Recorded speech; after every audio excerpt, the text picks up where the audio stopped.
देखिए कुछ तकनीकी समस्या आ गई थी, इस वजह से डिस्कनेक्ट हो गया था। तो उसके लिए क्षमा चाहते हैं आप सभी से। क्या समस्या आ गई थी? क्योंकि अभी बहुत ज़्यादा तकनीकी क्षेत्र में जानकारी है नहीं, तो प्रयास किया जा रहा है कि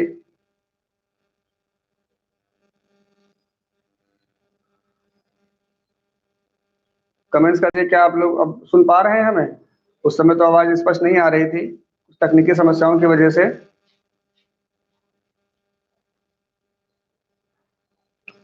कमेंट्स कर दीजिए, क्या स्पष्ट आवाज़ आ रही है?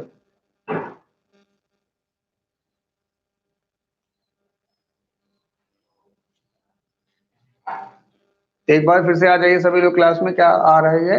अब आइए सर, ठीक है।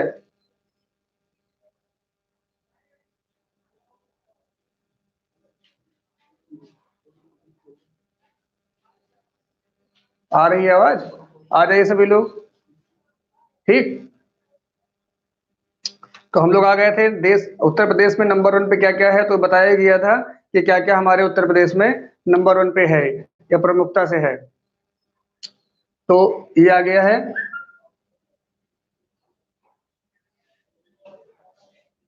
अच्छा ठीक। हाँ भैया, क्या दिखा रहा है?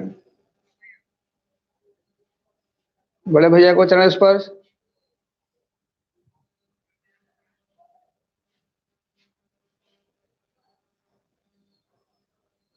हुँ।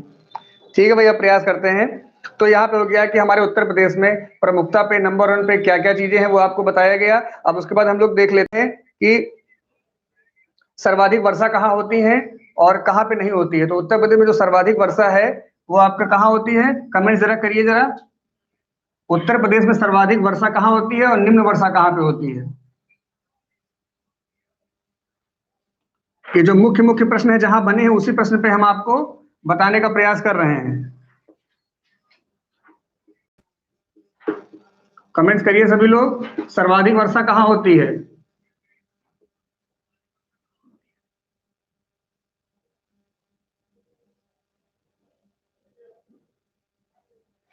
सर्वाधिक वर्षा अभिजीत बता रहे हैं मासिन राम मेघालय। अभिजीत जी, उत्तर प्रदेश से संबंधित बात की जा रही है, वो तो पूरे विश्व की बात है।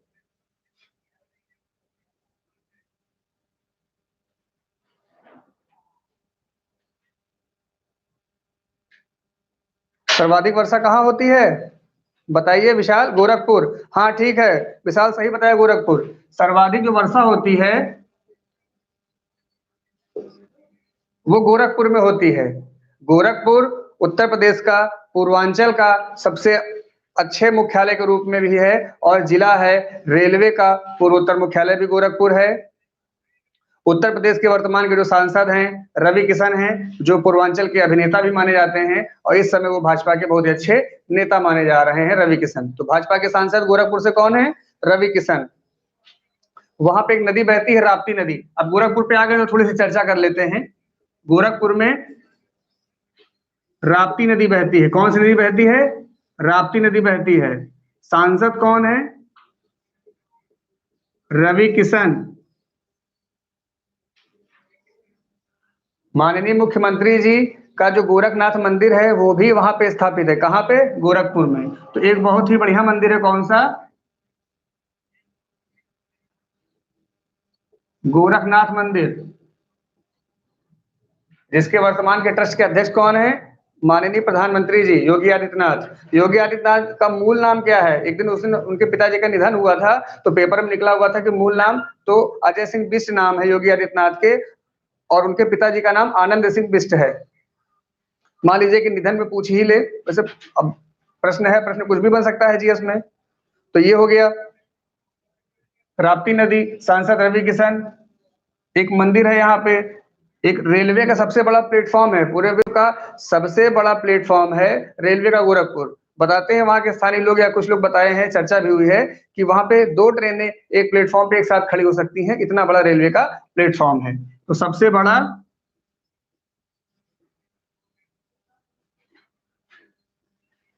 रेलवे का प्लेटफॉर्म, इस पे बड़ा संशय रहता है, प्लेटफॉर्म स्टेशन। ठीक, तो ये रेलवे का बहुत बड़ा प्लेटफॉर्म है, स्टेशन नहीं है। कई लोग कहते हैं स्टेशन और प्लेटफॉर्म। 1340 मीटर का है ये प्लेटफॉर्म, ठीक है। हाँ, तो ये चर्चा हो गई। सबसे ज्यादा बारिश गोरखपुर में होती है, राप्ती नदी बहती है, सांसद ये है, रेलवे प्लेटफॉर्म है, गोरखनाथ मंदिर है, और रेलवे का मुख्यालय भी है, एक है। उत्तर प्रदेश में 2 मुख्यालय हैं, एक इलाहाबाद और एक गोरखपुर। तो गोरखपुर मुख्यालय कई बार पूछा गया कौन सा मुख्यालय है, तो पूर्वोत्तर। पूछते हैं कि उत्तर प्रदेश का जो पूर्वोत्तर मुख्यालय कहां पर है, तो वो कहां पे है? रेलवे का पूर्वोत्तर मुख्यालय गोरखपुर में। और आपसे बता दें, यहाँ पे सबसे ज्यादा एक जापानी इंसेफेलाइटिस नामक बीमारी सबसे ज्यादा गोरखपुर में होती है, जिसको मस्तिष्क ज्वर भी बोलते हैं।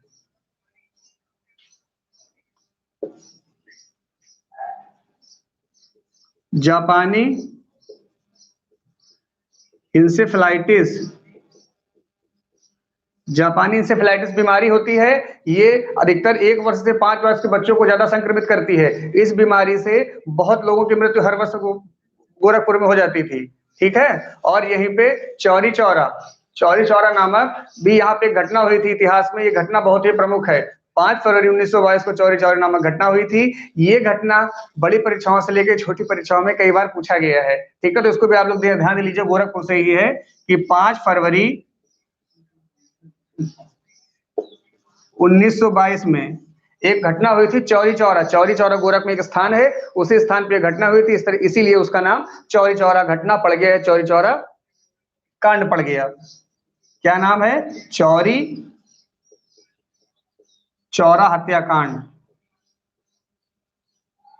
कितनी चीजें निकल के आई? नदी राप्ती नदी, सांसद रवि किशन, सबसे बड़ा प्लेटफॉर्म, पूर्वोत्तर मुख्यालय रेलवे का पूर्वोत्तर मुख्यालय गोरखपुर में, गोरखपुर में गोरखनाथ मंदिर है जिसके ट्रस्टी योगी आदित्यनाथ जी हैं। चौरी चौरा नामक हत्या हुई थी, चौरी चौरा नामक घटना हुई थी 5 फरवरी 1922। और यहाँ पे सबसे ज्यादा जापानी इंसेफेलाइटिस बीमारी है। और एक यहाँ पे नक्षत्रशाला भी है, वीर बहादुर सिंह नक्षत्रशाला, गोरखपुर में ही स्थित है। हाँ,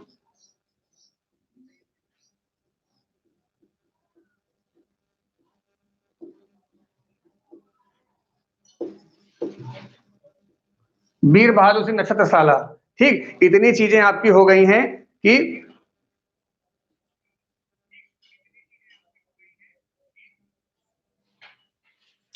केवल 4 लोग लाइव हैं, बाकी कहाँ ज्वाइन करें सभी? भैया समस्या ये है कि जो कुछ छात्र लोग जो गांव के रह रहे हैं, तो उनके पास वहां नेटवर्क की उचित व्यवस्था नहीं है। व्यवस्था किसी के पास नहीं है। कुछ छात्र जो शहर में रह रहे हैं उनके पास उचित मोबाइल नहीं है जिससे वो कर सकें। तो अब ये बड़ी समस्या आ रही है लाइव को लेकर के। जो मैं, और कुछ के पास रिचार्ज नहीं, तो हमने कहा रिचार्ज करवाइए, आप लोग लाइव आइए। गाँव वालों से भी बोल दिया है। अब देखिए, अब धीरे धीरे लोग करेंगे वो।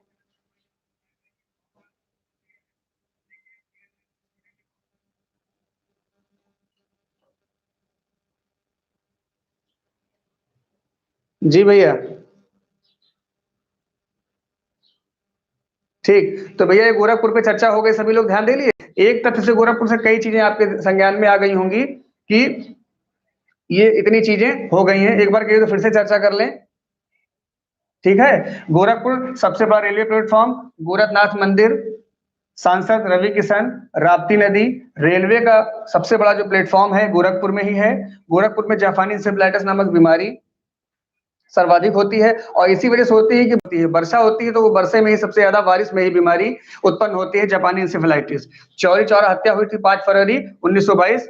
वीर बहादुर सिंह नक्षत्र शाला है वहां पे, वेधशाला है, वहां से दूरबीन के माध्यम से आप अपने नक्षत्र, अपने चंद्रमा और अपने तारे उपग्रह को आप वहां से देख सकते हैं।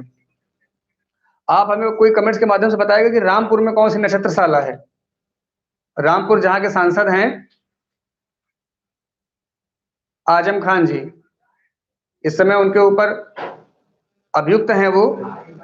तो आप हमें बताइए कि रामपुर में कौन सी नक्षत्रशाला है, कोई कमेंट्स के माध्यम से बताए।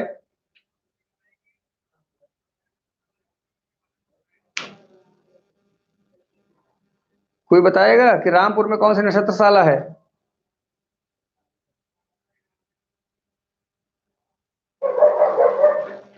सुमित प्रजापति।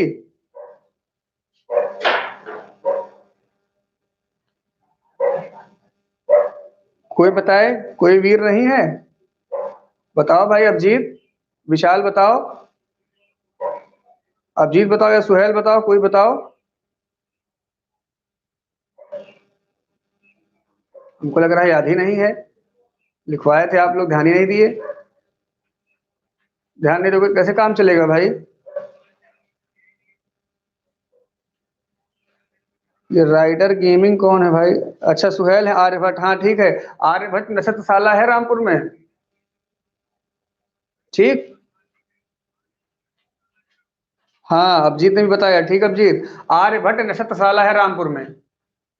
तभी हम लोगों ने चर्चा किया था, जो पूर्वोत्तर मुख्यालय गोरखपुर में है, तो एक उत्तर पूर्व मुख्यालय इलाहाबाद में है, तो इलाहाबाद का मुख्यालय भी।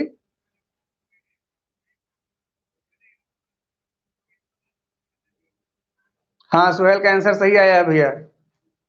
तो उत्तर पूर्व मुख्यालय आपका इलाहाबाद है और पूर्वोत्तर मुख्यालय गोरखपुर है। उत्तर प्रदेश में दो मुख्यालय हैं, इन दोनों मुख्यालयों का आप याद रखना। कई परीक्षाओं में सीधे पूछ लेता है कि उत्तर पूर्व मुख्यालय कौन सा है और पूर्वोत्तर मुख्यालय कौन सा है। तो ये दोनों मुख्यालय आप टिक कर लेंगे। अब आ जाते हैं उत्तर प्रदेश में दो अंतरराष्ट्रीय हवाई अड्डे, उस पर चर्चा कर लेते हैं कि ये अंतरराष्ट्रीय हवाई अड्डे कौन कौन से हैं। सभी लोग लाइव आ जाओ भाई, देखो भैया तो कह रहे हैं कि सब लोग कहाँ गायब हो गए। ऐसे सब लोग भीड़ बटोर के आ जाओगे, जब लाइव आना रहेगा तो कोई नहीं आएगा। कम लोग रहते तो मजा नहीं आती पढ़ाने में, भैया सही कह रहे हैं।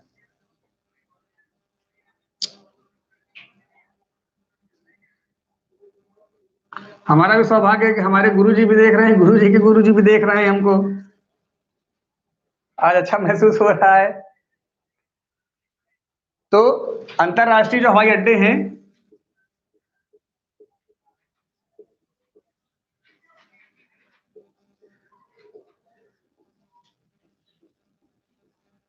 अंतरराष्ट्रीय हवाई अड्डे में मात्र उत्तर प्रदेश।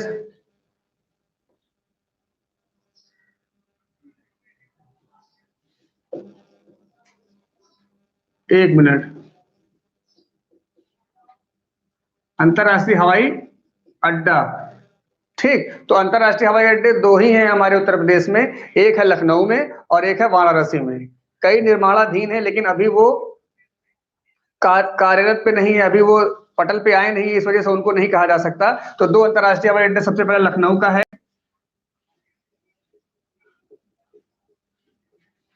अमौसी, अमौसी एयरपोर्ट। अमौसी एयरपोर्ट का दूसरा नाम क्या है?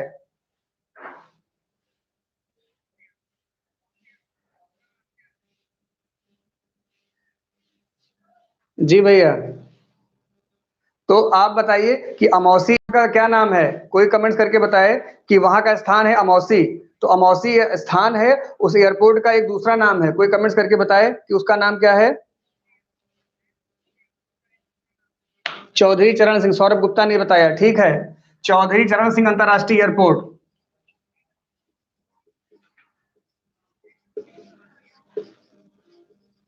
चौधरी चरण सिंह अंतरराष्ट्रीय। अच्छा वाराणसी का एयरपोर्ट का नाम क्या है, वाराणसी के एयरपोर्ट का नाम क्या है, बताइए जरा।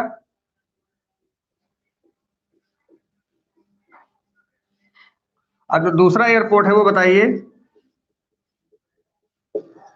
जो वाराणसी अंतरराष्ट्रीय हवाई अड्डा है उसका नाम क्या है? लाल बहादुर शास्त्री, ठीक है, बहुत अच्छे। लाल बहादुर,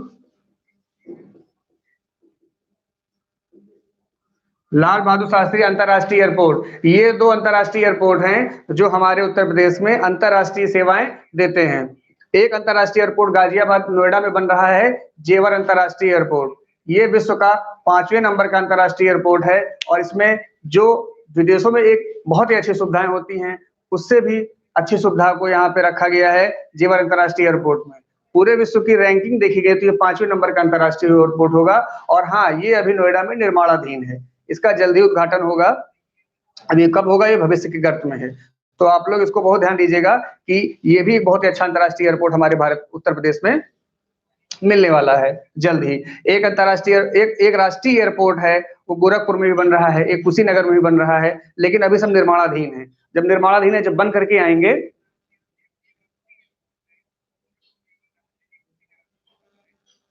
हाँ भैया ने बिल्कुल सही बताया, अंतरराष्ट्रीय लाल बहादुर शास्त्री अंतरराष्ट्रीय हवाई अड्डा।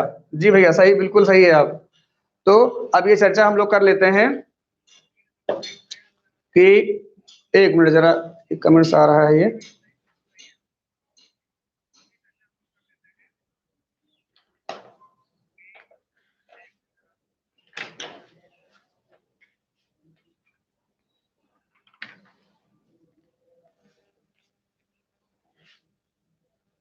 क्या हो गया देखो सोहेल, उत्तर प्रदेश के जो प्रमुख, हाँ ये क्लियर हो गया। आपको चर्चा कर लेते हैं कि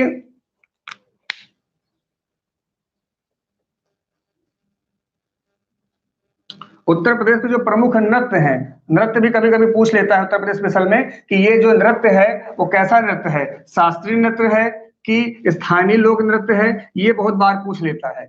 और 2 या 1 नंबर का तो कहीं ना कहीं प्रश्न में पूछता ही है, 2 कभी कभी 3 नंबर का ले लेता है। तो उत्तर प्रदेश के जो प्रमुख नृत्य हैं वो देख लीजिए क्या है, कौन कौन से हैं और कहाँ कहाँ पूछे जाते हैं।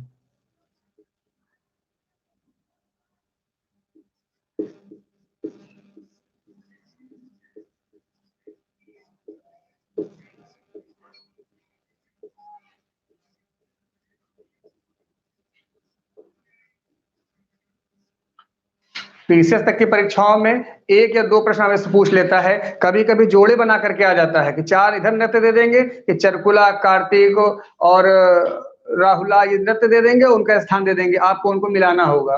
कभी कभी 4 प्रश्न पता होंगे, 4 नृत्य के बारे में पता होगा, तब आप आपका 1 नंबर सही होगा। छोटी परीक्षाओं में तो डायरेक्ट पूछ ही लेता है। ठीक है, कौन से नृत्य हैं और कहाँ के नृत्य हैं, ये भी बहुत बहुत पूछता है। तो ये जो उत्तर प्रदेश के जो प्रमुख नृत्य हैं वो कौन कौन से, देख देख लीजिए। चरकुला, कौन सा नृत्य है, चरकुला लोक नृत्य है। कार्तिक लोक नृत्य, चरकुला, कार्तिक, कर्मा, चौहर।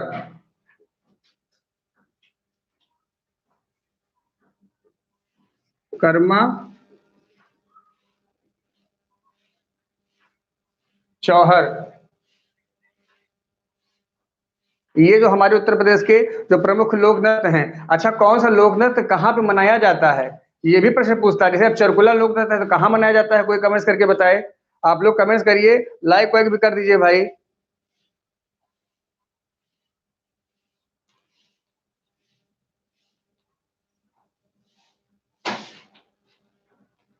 भारत के 100वें अंतर्राष्ट्रीय,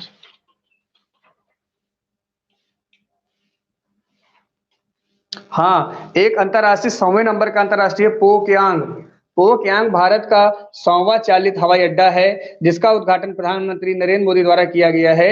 ये भी बहुत महत्वपूर्ण है, ये बहुत ही महत्वपूर्ण है। और ये करंट के दृष्टिकोण से, इतिहास के दृष्टिकोण से, दोनों दृष्टिकोण से बहुत ही महत्वपूर्ण है। और इस अंतर्राष्ट्रीय हवाई अड्डे का नाम क्या है, पोकयांग। पोकयांग भारत का 100वां चालित हवाई अड्डा है, जिसका उद्घाटन प्रधानमंत्री द्वारा किया गया है। और ये भी बहुत महत्वपूर्ण प्रश्न है, इसको आप लोग दिमाग में रख लीजिएगा। ठीक, उत्तर प्रदेश का एक प्रमुख नृत्य है, कौन सा है, चरकुला। अब ये चरकुला नृत्य तो है, मिलाने को आ जाएगा, कहाँ पे है तो आपको पता होना चाहिए, ब्रजभूमि। ठीक है, कहाँ का है चरकुला, ब्रजभूमि। अब एक आपका नृत्य आ जाता है कार्तिक, कार्तिक भी कई बार पूछा गया है। तो जो कार्तिक है, बुंदेलखंड में है, कहाँ पे है, बुंदेलखंड में है। अब कर्मा जो है, कर्मा भी ब्रजभूमि का है। कर्मा जो है कहाँ का है, ब्रजभूमि का है। और दूसरा आपसे बता दे रहे हैं, पाई डंडा, एक नृत्य है पाई डंडा।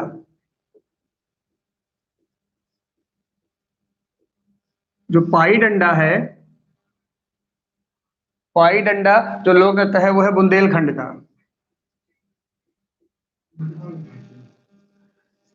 हाँ, पाई डंडा लोक नृत्य कहाँ का है, बुंदेलखंड। आप लोग कमेंट्स करके हमको ये बताइए कि चौहर, चौहर लोक नृत्य बताइए कहाँ का है।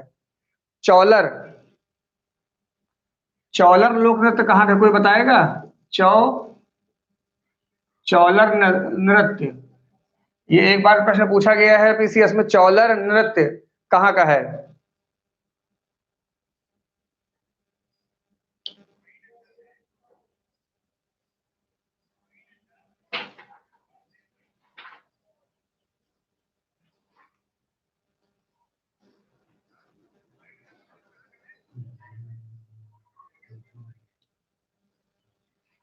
अच्छा हाँ, कर्मा भी ब्रजभूम, कर्मा बुंदेलखंड नहीं है, ब्रजभूम का नहीं है कर्मा, गलत बता दिया था हमने। कर्मा मिर्जापुर से संबंधित है, सही कर लीजिएगा। मिर्जापुर।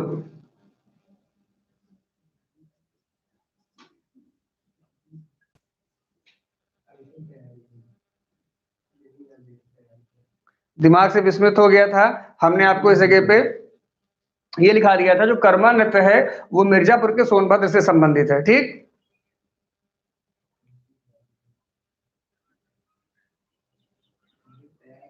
तो आप लोग सब लोग ये जो नृत्य हैं, आपको बता दें, जो चौलर नृत्य है, चौलर सोनभद्र के मिर्जापुर में भी है।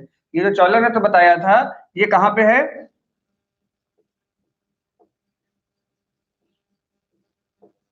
मिर्जापुर के सोन मिर्जापुर में है। मिर्जापुर प्रश्न में आ जाए या सोनभद्र आ जाए, आप दोनों टिक करेंगे। चौलर नृत्य, ठीक। उत्तर प्रदेश के प्रमुख लोकगीत कौन से हैं, ये भी कई बार पूछा गया है। तो ये तो उत्तर प्रदेश के प्रमुख नृत्य हैं, अब प्रमुख गीत कौन से हैं इस पे भी ध्यान दे लीजिए, ये प्रश्न पूछता है। चरकुला कहाँ का है? ब्रजभूमि का है। कार्तिक बुंदेलखंड का नृत्य है। कर्मा सोनभद्र मिर्जापुर से संबंधित है। पाई डंडा, पाई डंडा जो है, पाई डंडा के साथ साथ आपके दो नृत्य और हैं, राहुला भी पूछा जाता है। जो पाई डंडा है, इसी में कॉमा करके राहुला लिख लीजिए। पाई डंडा राहुला दोनों बुंदेलखंड से संबंधित हैं, ठीक है। ये बुंदेलखंड से एक राईधार, राईधार भी पूछा गया है, लेकिन इतना महत्वपूर्ण नहीं, लेकिन आप लोग दिमाग में रख लीजिए। पाई डंडा, राईधार और राहुला, ये जो तीनों नृत्य हैं, जो शास्त्रीय नृत्य हैं, ये बुंदेलखंड के हैं, ठीक। तो पाई डंडा राहुला आप लोग दिमाग में रख लीजिए। अब आगे हम लोग करते हैं उत्तर प्रदेश के प्रमुख जो लोकगीत हैं, कहाँ कहाँ पे कौन से लोकगीत गाए जाते हैं, इस पे हम लोग चर्चा कर लेते हैं आपसे। लाइक वाइक कर दीजिए भाई सभी लोग, अगर मन करे तो लाइक कर दीजिएगा।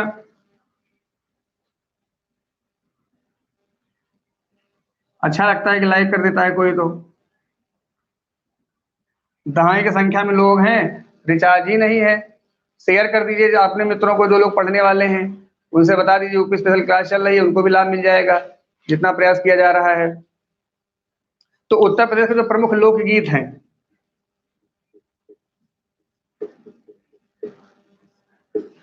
जो उत्तर प्रदेश के लोकगीत हैं, ये भी प्रश्न में बहुत महत्वपूर्ण है, एक नंबर से प्रश्न पूछ लेता है, और एक एक नंबर से ही आप चयन की सीढ़ियों को पार कर पाएंगे। तो लोकगीत क्या है, देखिए लिखिए, आपको कमेंट्स में बताना भी है, हम बाद में बताएंगे। अगर कमेंट्स में आप बता रहे हैं तो हमें भी अच्छा लगेगा कि आप लोग भी ध्यान दे रहे हैं। रसिया कहाँ का है? कजरी कहाँ का है लोकगीत?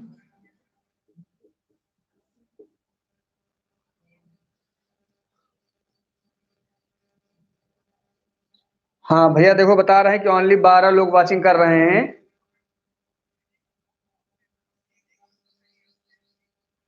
तो 12 लोग वाचिंग कर रहे हैं, क्लास में इतने लोग हैं बताइए, क्लास में है 40 लोग वॉच कर रहे हैं, 12 लोग, तो ये कहाँ का न्याय है? इसका मतलब है कि आप लोग लॉकडाउन पूरा पालन कर रहे हैं, मतलब मोदी मोदी जी ने कहा कि पालन करिए, तो पूरा पालन कर रहे हैं, मतलब कुंभकर्ण से संधि कर ली है और सोना है, पढ़ना नहीं है बिल्कुल। चलिए भाई ठीक है। रसिया, कजरी दो है, बताइए कमेंट्स के माध्यम से कहाँ कहाँ के लोग ये है लोकगीत हैं। बिरहा, रसिया कजरी बिरहा, ये तीन है लोकगीत।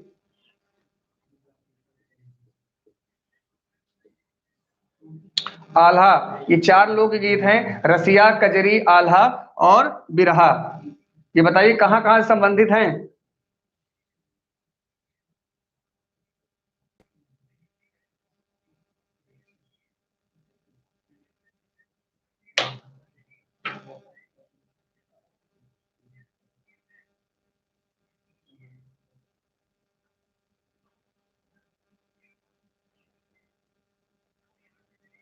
बताइए, चलिए हम आपको बताते हैं, ठीक ध्यान दीजिए। अब आपको बता रहे थे, कई लोगों ने किया है, हाँ किया है, जैसे सौरभ गुप्ता ने किया है, ब्रज, ये क्या बराज मिर्जापुर, आनंद शर्मा ने भी किया है, कजरी मिर्जापुर। देखो बताते हैं, जो रसिया है वो ब्रजभूमि से संबंधित है। रसिया कहाँ से संबंधित है? ब्रजभूमि, ब्रजभूमि से। बरसाना एक जगह है, वहां पे लठमार लठमार होली खेली जाती है फागुन के समय में। बरसाना एक जगह है, वहां कौन सी खेली जाती है?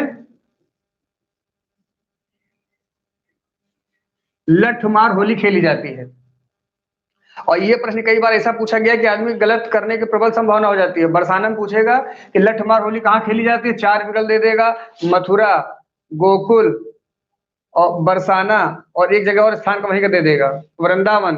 तो आपको ये ध्यान देना है कि न वृंदा, न गोकुल, न मथुरा नहीं टिक करना है आपको, बरसाना टिक करना रहेगा। ठीक, ये प्रश्न गलत हो चुका है, एक बार मुझसे खुद गलत हो गया था, तो आप लोग प्रयास करिए कि आपका प्रश्न न गलत होने पाए। 4 विकल्प वहीं का दे देगा, मथुरा, वृंदावन, गोकुल, लेकिन आप टिक क्या करोगे? बरसाना। ठीक। अब हम लोग आ जाते हैं रसिया। रसिया कहाँ पे है? ब्रजभूमि में है। कजरी का जो आपका लोकगीत है वो कहाँ का है? मिर्जापुर, जहाँ का मुख्यालय है रॉबर्ट्सगंज। जो बिरहा है, बिरहा गाया जाता है, बिरहा कहाँ गाया जाता है? बुंदेलखंड।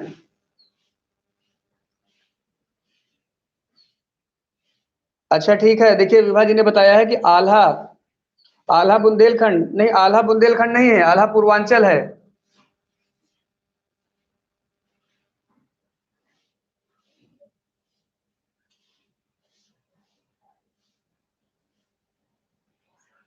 ठीक है, हाँ आल्हा जो है, नहीं नहीं सही बताया आपने, बुंदेलखंड है। ठीक ठीक ठीक, आल्हा जो है बुंदेलखंड है, बिल्कुल सही बताया आपने। विभा जी ने बताया है, बिल्कुल सही। ठीक है, तैयारी आपकी अच्छी है। सौरभ गुप्ता ने भी बताया पूर्वांचल, सौरभ गुप्ता ठीक।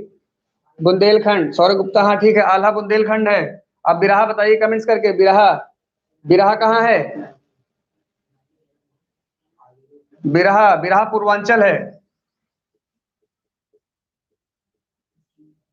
आल्हा बुंदेलखंड। तो ये आपके प्रमुख लोकगीत हैं। और भी कुछ और भी लोकगीत हैं, वो सीधे पूछ लेता है कि ये उत्तर प्रदेश का है या नहीं, तो वो भी आपको मैं बता दे रहा हूँ। जैसे धोबिया राग, धोबिया राग है, चैती है, पूरन भगत है, भर्तहरि है, ये आपको बता दे रहा हूँ, लिख लीजिए इधर। धोबिया, पूरन राग, भर्तहरि, चैती, ये भी सब आपके लोकगीत हैं। फाग हो गया, ये सब आपका क्या है? जो फाग है, ये भी होली के समय गाया जाता है। धोबिया राग, पूरन राग, भर्तहरि, चैती, फाग, ये सब भी आप लोकगीत में आते हैं। तो ये इस तरह लोकगीत में आएंगे, इस तरह इनका स्थान नहीं पूछेगा, इनको ऐसे पूछ लेगा कि उत्तर प्रदेश के निम्न में से कौन सा लोकगीत नहीं है। तो क्या करेगा कि इनमें से 4 में से 3 दे देगा और एक दूसरा दे देगा, अन्य प्रदेश का दे देगा। तो आपको ये पता होना चाहिए कि उत्तर प्रदेश के रसिया, कजरी, बिरहा और आल्हा के साथ साथ धोबिया, पूरन राग, भर्तहरि, चैती और फाग, ये भी सब उत्तर प्रदेश के लोकगीत में ही आते हैं। हाँ, ये बात अलग है कि ये उतने महत्वपूर्ण नहीं है कि जितने आपके रसिया, कजरी, बिरहा और आल्हा है, लेकिन आपको इनको भी ध्यान देना है। ठीक है, अगर अभिजीत है लाइन पे, अभिजीत अगर पढ़ रहे हैं तो जरा कमेंट करें जरा। अभिजीत,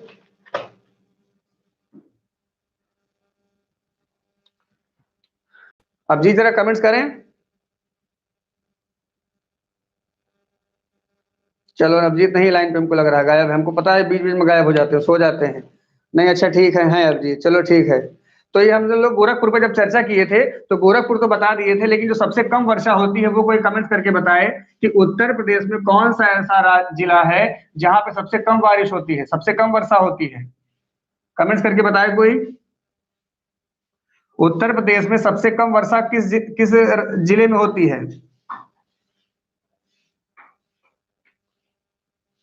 उत्तर प्रदेश में सबसे कम वर्षा किस जिले में होती है? कमेंट्स के माध्यम से कोई बताए।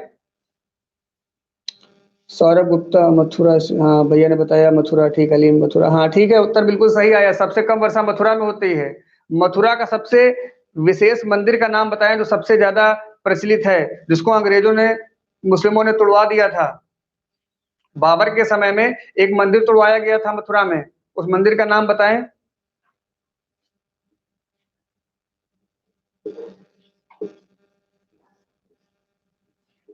मथुरा के सांसद का नाम कोई कमेंट्स में बताए।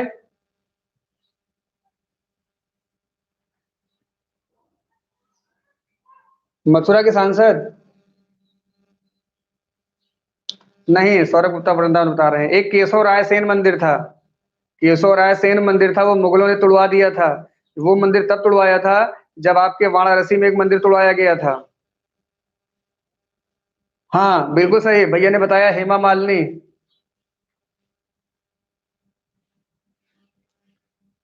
गुरु गुरु ही रहेगा। हेमा जो मालिनी है,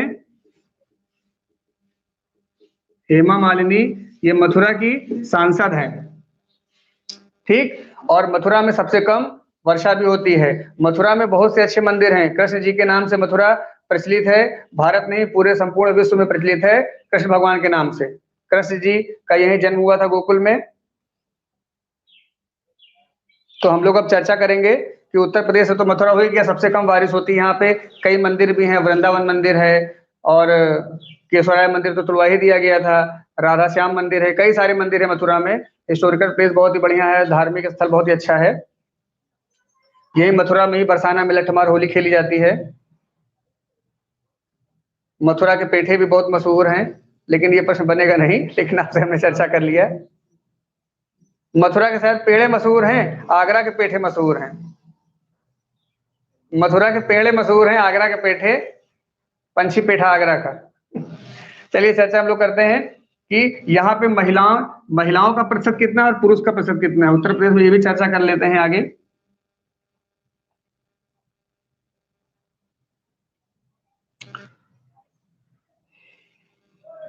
उत्तर प्रदेश की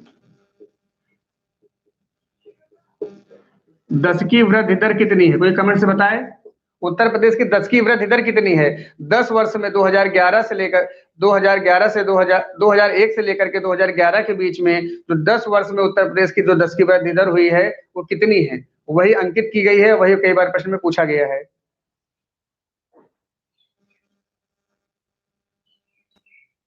बताइए।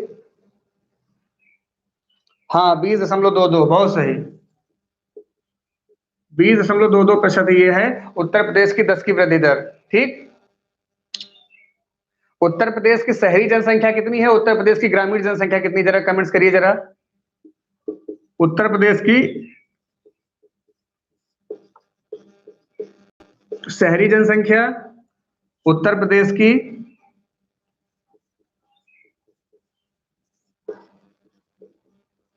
ग्रामीण जनसंख्या। इसमें आपको अंकों में नहीं बताना, प्रतिशत में बताना है, जरा कमेंट्स करिए, प्रतिशत में बताना है कितने कितने प्रतिशत है, बताइए जरा कमेंट्स करिए। चलिए कोई बात नहीं, हम बताते हैं आपको। 22.27% आपकी क्या है, 22.27% है आपकी शहरी जनसंख्या, और ग्रामीण जनसंख्या क्या है, 77.73। ये हमेशा अगर ग्रामीण और शहरी जनसंख्या पूछा जाएगा तो प्रतिशत में ही पूछा जाएगा। ठीक, अंकों में नहीं पूछा जाएगा कितनी हजार पुरुषों की जनसंख्या है, मतलब ग्रामीण जनसंख्या है, कितनी शहरी जनसंख्या है। ठीक है। ठीक। तो आगे हम लोग चर्चा कर लेते हैं, ग्रामीण जनसंख्या भी कितनी है, 22.27। शहरी जनसंख्या और ग्रामीण जनसंख्या कितनी है, 77.73। उत्तर प्रदेश में 77.73% लोग गांव में निवास करते हैं, और 22.27% लोग शहर में निवास करते हैं। आज भी इतना विसंगति है हमारे उत्तर प्रदेश में। ठीक है। अब लोग आ जाते हैं कि पुरुष की साक्षरता कितनी है, पुरुष की साक्षरता कितनी है, महिलाओं की साक्षरता कितनी उत्तर प्रदेश में, ये देख लेते हैं। कोई कमेंट्स के माध्यम से बताए।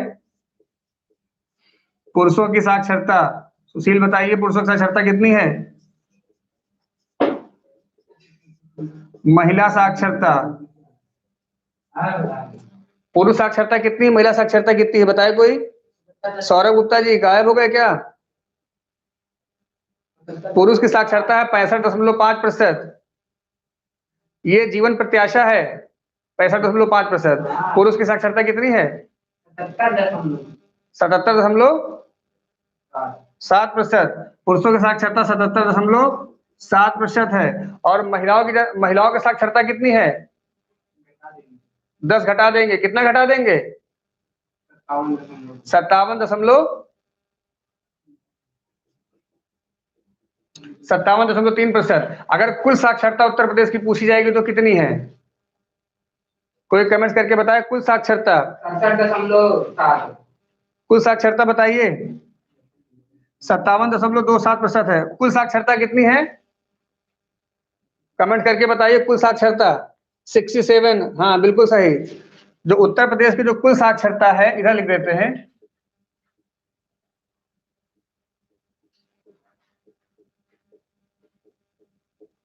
जो कुल साक्षरता है 67.7 है। ठीक, कितनी है? 67.7%। बिल्कुल सही उत्तर रहा सौरभ जी। विशाल जी का भी सही रहा। ठीक, लाइक कर दीजिएगा आप लोग अगर आवाज स्पष्ट आ रही हो तो। अब हम लोग चर्चा कर लेते हैं कि एक प्रश्न यहाँ से एक बार पीसीएस में मुख्य परीक्षा में पूछा गया था, ये बहुत ध्यान से देख लीजिएगा और इसको आप अगर हो सके तो नोट डाउन भी कर लीजिएगा। जो हमारे भारत में जो धर्म है, कौन कौन से धर्म है, कितने प्रतिशत पे कौन कौन से धर्म के लोगों की जनसंख्या है, ये एक बार पूछ लिया गया था। सीधे पूछा गया था कि जैन धर्म कितने प्रतिशत है उत्तर प्रदेश में। अब उसमें दे दिया गया था 0.18, 0.56, 0.29, उसके बाद दे दिया गया 0.01%। तो आपको ये पता होना चाहिए। बहुत ही गूढ़ प्रश्न है ये, ठीक है? आप लोग समझ रहे हैं कितना इंपॉर्टेंट है? अब इस पर चर्चा कर लेते हैं जरा। तो एक बार जब चर्चा कर ले रहे हैं आप लोग इसको लिख लीजिएगा तो दिमाग में आ भी जाएगा।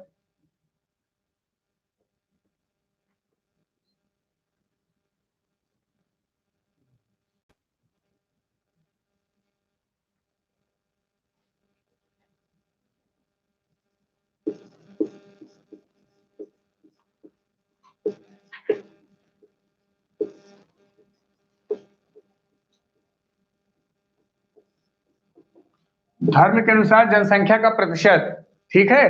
किस धर्म की कितनी जनसंख्या है, जनसंख्या तो नहीं पूछी जाएगी लेकिन प्रतिशत पूछ लेता है। एक बार प्रश्न बना है और बहुत ही महत्वपूर्ण प्रश्न है। तो आप लोग ध्यान दे लीजिए प्रश्न क्या है। आपको मैं कुछ महत्वपूर्ण बता दे रहा हूँ, कुछ अल्पसंख्यक जो धर्म है उनको बारे में बता देता हूँ, उसको ध्यान दे लीजिए। सबसे पहले हम लोग देख लीजिए हिंदू।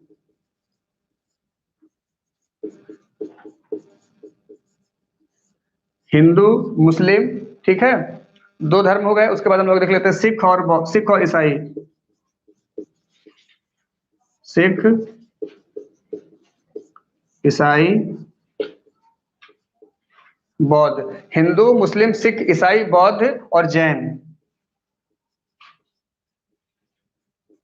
ये जो आपके दो दो चार दो छह जो ये धर्म है, ये चार धर्म ऊपर और बौद्ध और जैन। बौद्ध जैन से ये प्रश्न बना था, बौद्ध से भी प्रश्न बन सकता है। तो आप लोग इसको बिल्कुल दिमाग में रखिए कि कहाँ पे कितने प्रतिशत जनसंख्या के लोग निवास करते हैं उत्तर प्रदेश में। तो सबसे पहले हिंदू और मुस्लिम देख लेते हैं। जो हिंदू जो लोग रह रहे हैं उत्तर प्रदेश में वो है 79.73%। कितने परसेंट है? हिंदू लोग जो रह रहे हैं वो 79.73% रह रहे हैं। मुस्लिम कितने लोग रह रहे हैं हमारे उत्तर प्रदेश में? 19.25% लोग रह रहे हैं। जो मुस्लिम समुदाय के लोग हैं वो हमारे उत्तर प्रदेश में कितना रह रहे हैं? 19.25%। ठीक, अब हम लोग आ जाते हैं सिख। सिख कितना रह रहा है हमारे उत्तर प्रदेश में? 0.23%। ये आपको मान लीजिए दे देगा, इधर 4 दे देंगे हिंदू मुस्लिम सिख ईसाई और परसेंटेज दे देगा, तो आपको मिलाना रहेगा। तो ये बहुत ही महत्वपूर्ण, इसको दिमाग में रख लीजिए, प्रश्न बने हैं यहाँ से। अब आ जाते हैं बौद्ध धर्म। बौद्ध धर्म का कितना है? 0.10%। देखिए ईसाई आ जाते हैं। ईसाई का जरा कमेंट्स करिए आप लोग, कितना है ईसाई का? कमेंट्स करिए। चलिए अच्छा हम बता देते हैं, 0.18%। अब आ जाते हैं जैन धर्म पे। किस पे आ जाते हैं? जैन धर्म। जो जैन धर्म है वो 0.11%। कितना है? 0.11%। तो यहीं से आपको ये ध्यान देना है कि हिंदू में 79.73, मुस्लिम में 25.25%, सिख में 0.32%, ईसाई में 0.18%, बौद्ध में 0.10% और जैन में 0.11%। ये आपका पूरी सीट है, इसको आप लोग नोट डाउन कर लीजिएगा। ठीक, हमें लग रहा है कि बता रहा है कि एरर दे रहा है क्या? चार्जिंग को बोल रहा, चलिए ठीक, कोई दिक्कत नहीं है। तो आपको साक्षरता बता दी गई, किस धर्म के कितने लोग कितने प्रतिशत में रह रहे हैं ये भी बता दिया गया। कमेंट्स में आपको समझ में आ गया? कमेंट्स कर दीजिए भाई आप लोग अगर समझ में आ गया हो तो। ठीक है,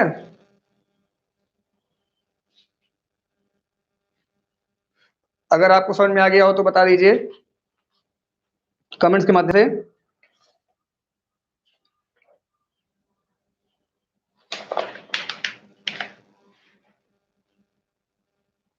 सौरभ गुप्ता समझ में आया? यस भैया, ठीक। सौरभ गुप्ता क्लास के बाद जरा आप बात कर लीजिएगा।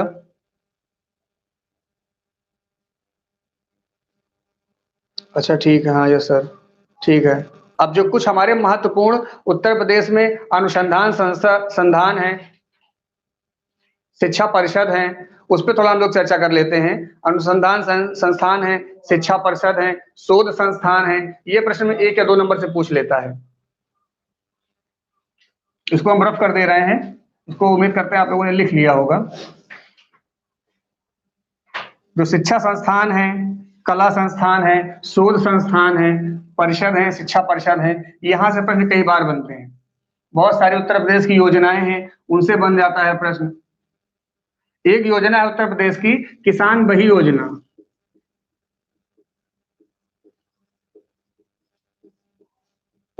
किसान बही योजना कमेंट्स करके बताइए किस सन में शुरू हुई उत्तर प्रदेश में। किसान बही योजना जरा बताइए, उत्तर प्रदेश में किसान बही योजना का प्रारंभ हुआ, ये किस सन में शुरू हुई योजना जो हमारे प्रदेश के लोगों को लाभान्वित करती है? कमेंट्स करिए जरा।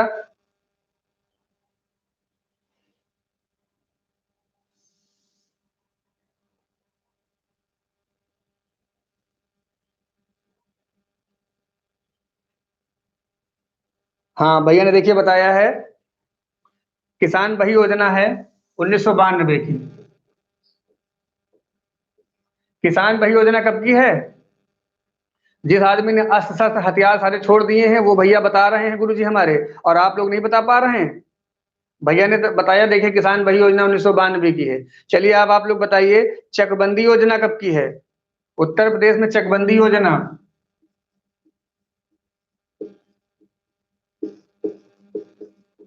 उत्तर प्रदेश में चकबंदी योजना कब लागू की? कमेंट्स करिए जरा। अब हम पहले नहीं बताएंगे। चकबंदी योजना कमेंट्स करिए, उत्तर प्रदेश में चकबंदी योजना बताइए जरा, उत्तर प्रदेश में चकबंदी योजना कब की है? अच्छा हाँ, ठीक है। शेख हलीम ने बताया 1954, सौरभ गुप्ता 54, राव साहब 1954, ठीक। ये बताइए राज्य ललित कला अकादमी की स्थापना कब हुई? सांस्कृतिक तत्व है राज्य ललित कला अकादमी, ये लखनऊ में है, इसकी स्थापना कब हुई आप बताइए जरा। ये प्रश्न बताइए, राज्य ललित कला अकादमी, राज्य ललित कला अकादमी की स्थापना कब हुई? कमेंट्स करिए भाई। अब नहीं आ रहा कमेंट जवाब किसी का? बताओ भाई। लीम,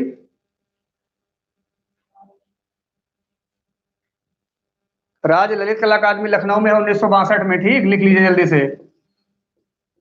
लखनऊ 1962, राज्य ललित कला अकादमी की जो स्थापना हुई लखनऊ में कब हुई? 1962 में, ठीक। भारतेंदु नाट्य अकादमी, ये भी लखनऊ में है और 1975 में इसकी स्थापना हुई थी, इसको भी लिख लीजिए। भारतेंदु नाट्य अकादमी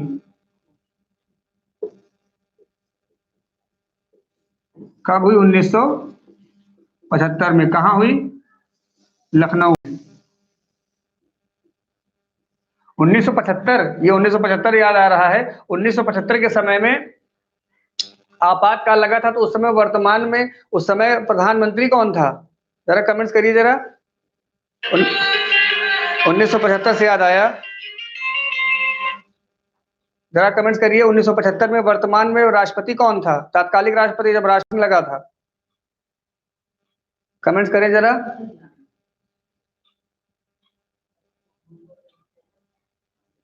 तात्कालिक राष्ट्रपति कौन था 1975 में?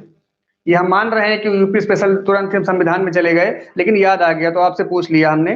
जरा बताइए कि जब राष्ट्रपति शासन लगा था तो उस समय तात्कालिक प्रधानमंत्री कौन था और तात्कालिक राष्ट्रपति कौन था? शेख अलीम, वीवी गिरी। अलीम जी आप गलत बता रहे हैं, थोड़ा सा सुधार करिए, गलत है। आनंद शर्मा, ठीक है। विशाल, इंदिरा गांधी हैं। इंदिरा गांधी तत्कालीन प्रधानमंत्री थी। तात्कालिक राष्ट्रपति कौन था 1975 में जब हमारा आपातकाल लगा था देश में? किस आधार पे लगा था ये भी बताइए।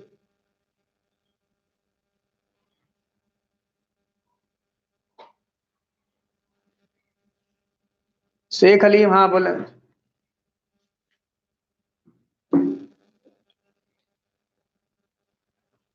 ठीक भैया, ठीक ठीक ठीक भैया, चरण स्पर्श।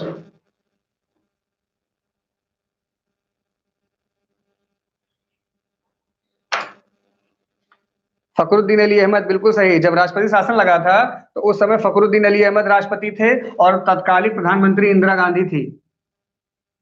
तो आपको ये चीज बहुत आवश्यक पता होना चाहिए कि जब राष्ट्रपति शासन लगा था 1975 में तो राष्ट्रपति कौन था? फखरुद्दीन अली अहमद। और प्रधानमंत्री कौन थे?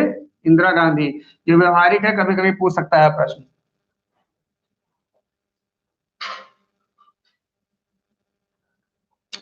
ऐसा करते हैं कि आज के लिए इतना ही रखते हैं, ठीक है? आज के लिए इतना ही रख रहे हैं। आप लोगों से हमारा निवेदन है कि जितने लोगों के पास मोबाइल है रिचार्ज करा लें, नेटवर्क में रहने का प्रयास करें। जहां भी गाँव में रह रहे हैं, नेटवर्क आ रहा हो तो वहां रहें, क्योंकि क्लास सुचारू रूप से चलेगी जब ज्यादा लोग रहेंगे तभी। 40-50 लोग साथ पढ़ने वाले हैं घर पे, मात्र 10 लोग लाइव लाइव हैं तो कैसे मजा आएगी? तो आप लोग लाइव रहेंगे, पढ़ने, आप आपको पढ़ने में और हमको पढ़ाने में दोनों लोग मजा आएगा। इसलिए आप लोग प्रयास करिए कि आप सभी लोग लाइव आ जाएं। हम आपके लिए प्रयास कर रहे हैं कि घर बैठे आपको इतना लाभ दिया जाए कि आपको ये ना लगे कि लॉकडाउन में आप लोग दंश झेल रहे हैं। तो आप लोग से मेरा निवेदन है कि 8 बजे से 10 बजे तक 2 घंटे आप लोग सुबह थोड़ा समय निकाल करके लाइव आएं। और जो बताया जा रहा है इतना विश्वास मानिए कि ये परीक्षा के दृष्टिकोण से बहुत ही महत्वपूर्ण है।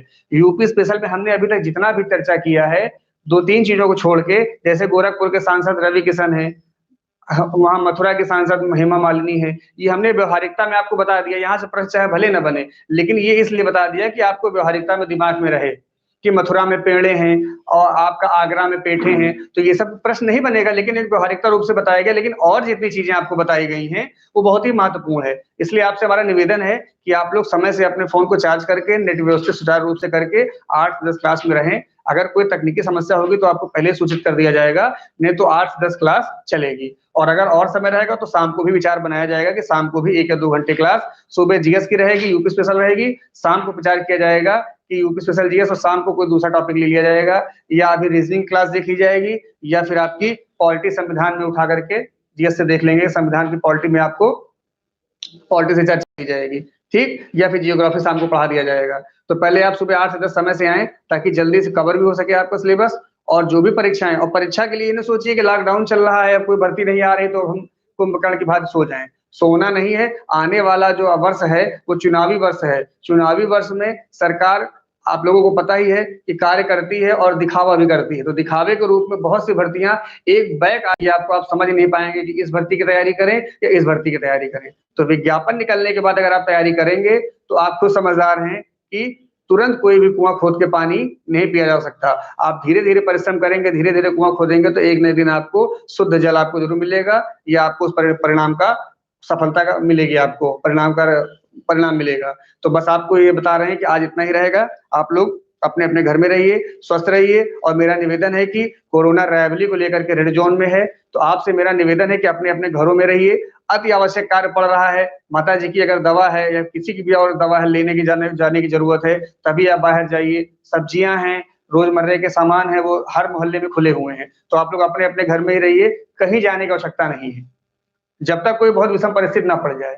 जान रहे हैं अभी 2 मरीज ऊंचाहार में फिर आज पकड़े गए हैं, एक डॉक्टर साहब हैं। तो आप लोग क्या करिए, अपने अपने घर में रहिए, सुरक्षित रहिए। इतना विश्वास है कि कोरोना से, इस महामारी से जो हमारा देश झेल रहा है, विश्व झेल रहा है, तो इतना विश्वास है कि हम भी जीतेंगे और कोरोना को हराएंगे। आप लोग अपने अपने घर में रहिए, स्वस्थ रहिए, सुरक्षित रहिए और मस्त रहिए, ठीक है? और पढ़ाई करिए। बहुत बहुत धन्यवाद।